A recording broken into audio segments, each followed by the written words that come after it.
Friends, welcome to the Summary Club of the Learning and Self-Development channel. Today we continue to make summaries, that is, short versions of Yuri Dud's works of journalism and interviews. As you already know, the most famous journalist and interviewer in Russia and in general in the entire Russian-speaking space. We have already shortened quite a few interviews on our channel and even made a full biography of Yuri Dud himself. We advise to watch them later, but today we have a short version of more than 3 hours of Yuri Dud documentary. How the capital of the world is arranged, and also some reviews about this sensational project. There will be a lot of information in summary form, so take a seat, turn on your interest and critical thinking, and we begin. Where is it? The million-dollar Silicon Valley, and its capital of the world. Silicon Valley is, of course, in the United States. The name first appeared on January 11, 1971, when journalist Don Heffeler began publishing his series of articles by that name. More specifically, it is located in picturesque California, with its mild and warm climate, just south of the two big metropolitan areas of San Francisco and San Jose. Despite the fact that San Francisco is a world tourist center with its many museums, the Golden Gate Bridge, Alcatraz Island and cold summer fogs, the region of Silicon Valley itself is not on official geographic maps at all, even though every major investor, startup or businessman probably knows about its existence. Well-known brands such as Apple, Facebook, Google, Electronic Arts, Intel are all located in Silicon Valley, the leading center of innovation related to computer and biotechnology, programming, and mobile communications. At the beginning of the 20th century, the U.S. Navy's Development and Research Center was located here. Then a military airship base with hangars was built. Then it became Moffett Federal Airfield. And now Google has leased these hangars for 50 years, just because of the airport, and now it is mainly for private chartered flights for businessmen coming here. What Yuri Dud wanted to get to the bottom, and what he is accused of. How is the capital of the world? The name of the movie by Yuri Dud in which he tried to understand what is the unique phenomenon of Silicon Valley, how it arose, and why it is there gather the smartest people from almost all countries in the world. However, according to some well-known experts and businessmen, he did it a little one-sidedly and mostly from the positive side. For example, the famous billionaire Igor Rybakov even made a separate high-profile video in which he expressed his opinion that Yuri was too slick in his promotion of this place, choosing the most successful businessmen for interviews, while for some reason he did not mention those who regularly lose their money there and barely survive. Is it so? Let's try to find out too. His fascinating journey through Silicon Valley begins with two garages. The garage of Steve Wozniak and Steve Jobs, the founders of Apple, and the garage of Stanford University graduates William Hewlett and David Packard, who back in 1930 made it the first office of their company, Hewlett-Packard, the very first giant of the IT industry in the States and the world. Many people think that the modern world started in that garage. After all, we now use things every day that are created by huge IT companies making billions of evergreen money. At the very beginning of the film, Yuri Dud asserts that every year there is a growing Russian-speaking population in Silicon Valley. And then he poses the Q&A for the film. How do Russian-speaking people get here? What are they doing here? And why in America and not at home? As you can see, the goal is not to illuminate the life of the entire valley. Rather, the goal is to understand how and why the Russian-speaking population brings their smart brains, their progressive ideas and projects to Silicon Valley, rather than working on them in their homeland. This issue is more about the value system that allowed mankind to build the largest technological capital of the entire world on a piece of land 80 kilometers long. And, of course, to remind everyone that even if you were born and raised in a small town, you still always have a chance to break through to the top. And also, to show that making money is much more fun than getting it. How the Silicon Valley movie is built. The film is essentially an interview with 10 successful startups from Russia and other post-Soviet countries.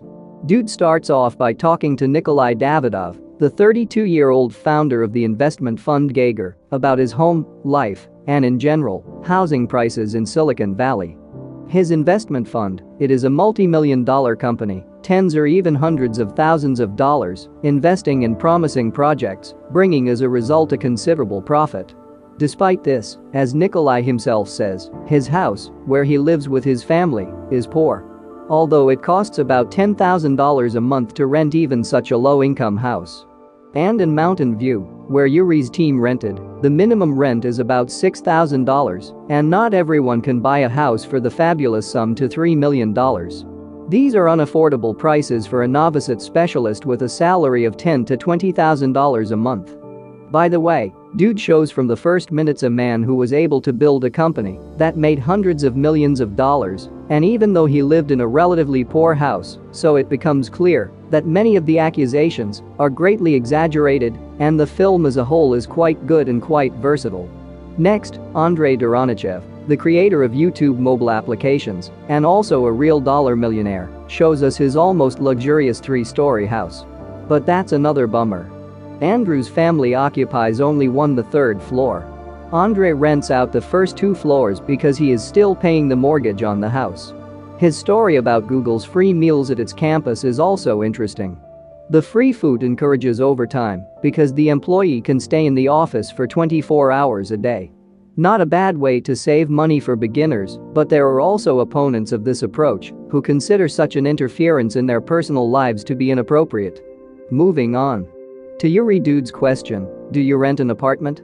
Maxim Makinko, the creator of a computer graphics studio whose team includes developers from all over the world, answers that he rented a small room for $3,000 a month and shared it with his neighbors. According to Maxim, the people in the valley aren't bad, but the support staff are almost all below the poverty line. They live in vans just up the road, or they live in rooms with a few people. By the way, the great Steve Jobs himself, whose life is legendary, lived in a small house, looking more like a hobbit's cottage. So the accusations of too easy a life, even for the locals here, are still greatly exaggerated. But let's move on. Subscribe to the Summary Club and watch short versions of the most popular and useful videos every day. How did Silicon Valley begin? In his conversation with Stanford professor Ilya Strebulev, Yuri gives a very brief history of Stanford University and Silicon Valley. It all started in San Jose. Semiconductor companies organized and started working there. They received grants and worked for the defense industry, making the first computers, including those for NASA. Stanford students realized where they had to go to work to make a lot of money.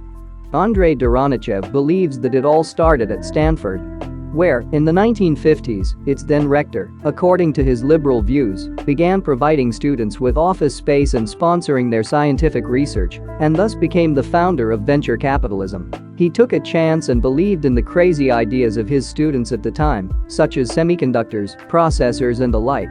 Thus Hewlett-Packard was born. Then the creator of the transistor, William Shockley, came to the valley himself, founding his company. But the despotism of his company management led to the departure of 8 of his best engineers. Shockley, having failed, went to work at Stanford University.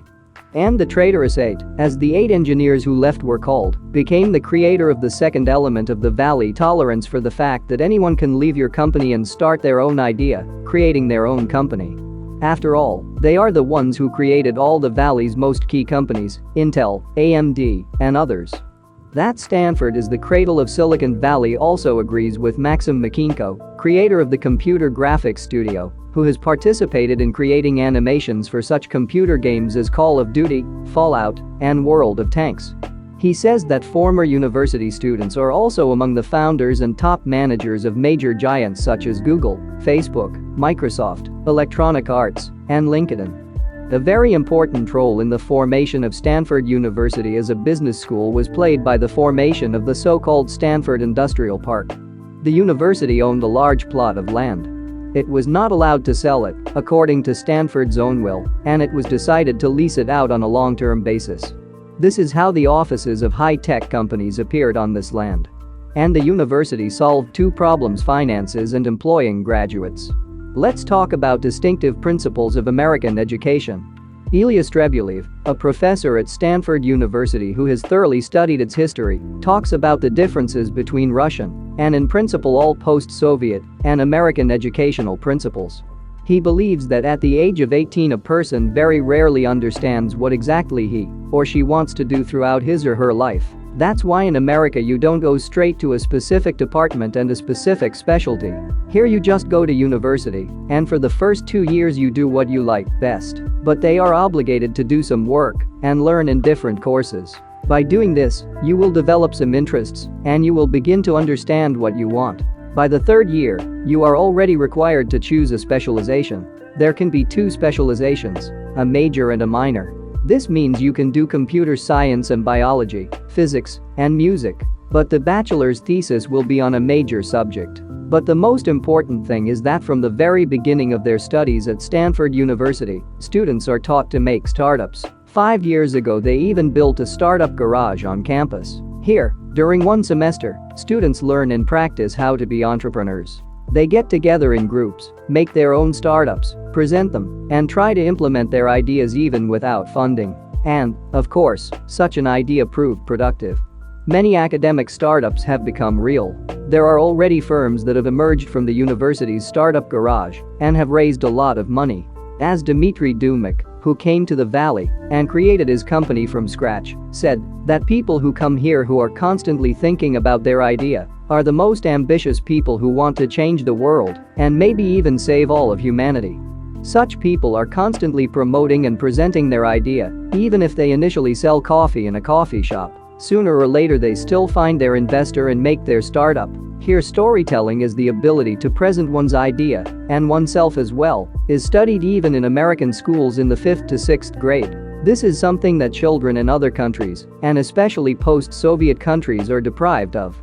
Andrei Doronichev cites the example of his daughter, how she made a presentation for her parents, why we need a cat, and as a result, Andrei now has a real cat. The second example is his son, who, despite his young age, is already an investor. Investments are taught here from childhood, but children, and many young people in the post-Soviet space, have no idea what it means to be an investor.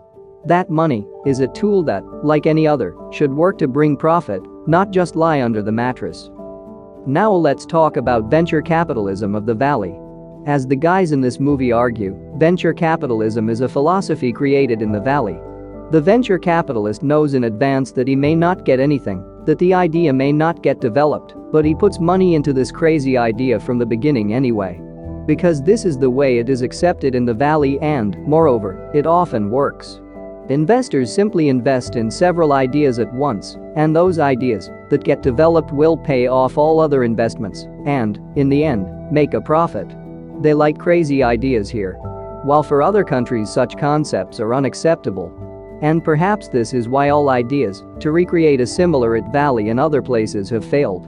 People there are just not used to investing money, knowing in advance that they will lose it or that the prospect of profit is very vague and distant. The principle, today I give money, and tomorrow I want to make a profit. That seems like a good thing, but the race for profit often prevents you from seeing the future and investing in that future. The interview with Anatoly is revealing in this respect. He has a PhD from Stanford, co-founded a company, and is developing his startup, artificial intelligence in geology. He is also continuing his studies at Stanford at the same time, but he does not spend anything on his studies. He explains that the university sponsors a lot of people who come and study for free. Anatoly, for example, moonlights as a researcher doing research for free tuition. Why does the university do this? The university is a kind of farm where they grow the seedlings, nurture and water them, instilling the culture of the university, its values, and the entrepreneurial spirit. Then the students go around the world spreading those values and passing them on to other people. Is that the road to millionaires? Every person Yuri Dud talks to tells him his story of how he made his big money. But none of them said it was easy. The average engineer in the Valley, according to Nikolay Davidov, gets a dirty $250,000 a year. And that's not much. Andrei Doronichev states that programmers have the highest salaries, but you make good money if you do well. The struggle here is for talent. Not for markets, not for social media users, but for talent. Right out of college, the salary will be about $120,000 a year.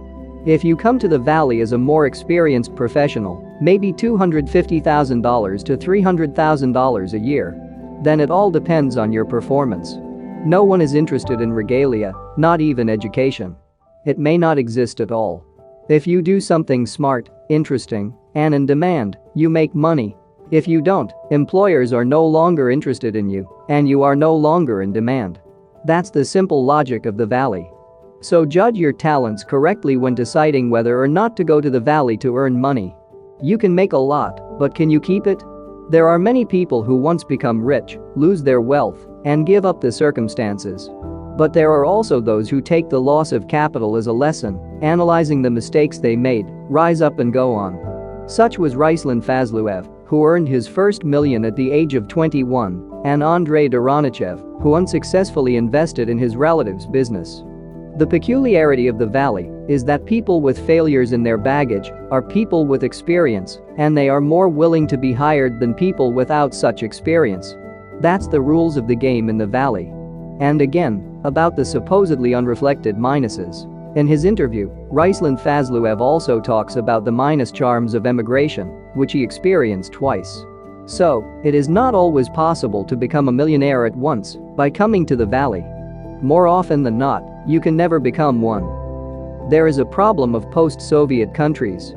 But smart people from there come to the valley all the time. Because their countries has no market for such progressive development and technology.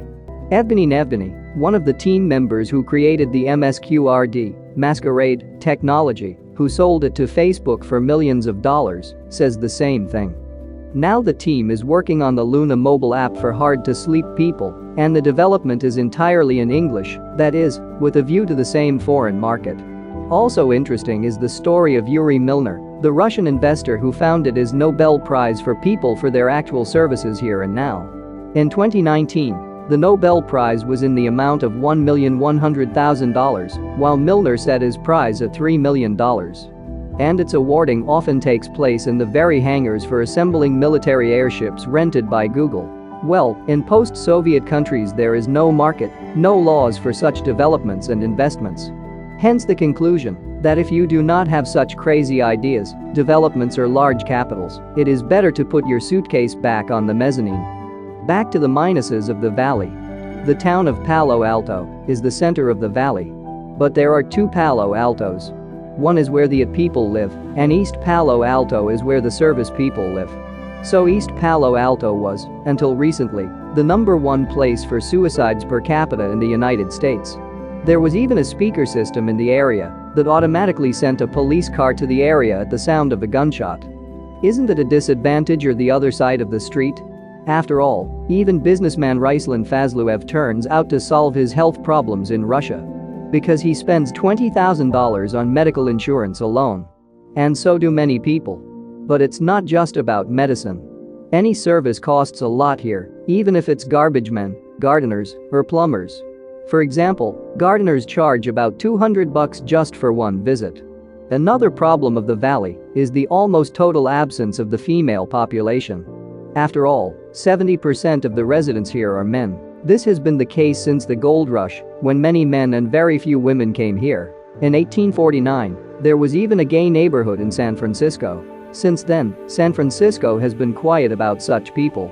Some people get used to life without women, doing only work, and some take a week's vacation and go to Odessa, Moscow, Minsk, or Kiev. So take a girl with you from there. Well, as an admonition to young boys and girls who learn about the valley, immediately decide to go to the physics or mathematics department, Yuri Dud asks the question of whether they will be disappointed if they want to work at Google, Facebook and other big companies.